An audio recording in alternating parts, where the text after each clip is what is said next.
మీరు కూడా ice cream తింటారా?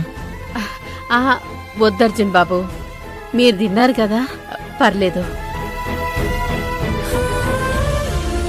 ఇప్పటికే లేట్ అయింది. ఇక మీరు ఇంటికి వండి, నేను గంగా కాసేపు ఉండి ఇంటికి పోతాం. కాసేపే ఉంటారా, లేకపోతే రాత్రంతా ఇక్కడే ఉంటారా?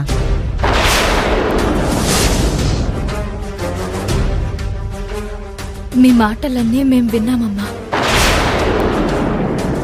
అత్తయ్య, మీరెందుకు ఇక్కడ ఉన్నారని నేను అడగను.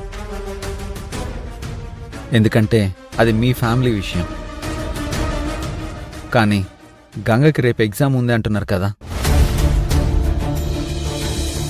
తనని తెల్లవారులు ఇక్కడ కూర్చోబెట్టడం కరెక్ట్ కాదు. మా ఇంటికి వెళ్దాం పదండి, తను అక్కడే చదువుకుంటుంది.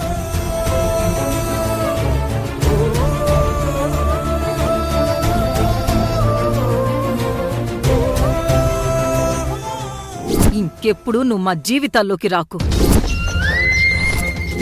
నీకు మాకు ఎటువంటి సంబంధం లేదు. వద్దర్జున్ బాబు, మేం రాలేము, వదిలే. అట్లంటే ఎట్లా అమ్మా? గంగకి రేపు ఎగ్జామ్ ఉంది కదా,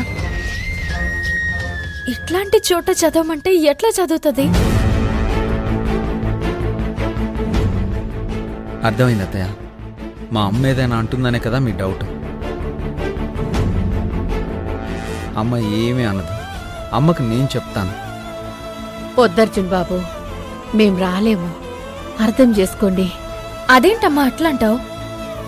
ఈ పరిస్థితుల్లో మిమ్మల్ని వదిలేసి మేమెలా వెళ్తాం? మాతో రండ్రి. వద్దు బిడ్డా, నువ్వైనా అర్థం చేసుకోవాలి కదా. అక్కడికొస్తే అందరం ఇబ్బంది పడతాము. అత్తయ్య, అమ్మ ఇదివరకట్లా లేదు. తనకి మాపై కోపం తగ్గింది. నేను వెళ్ళి తనతో మాట్లాడతాను.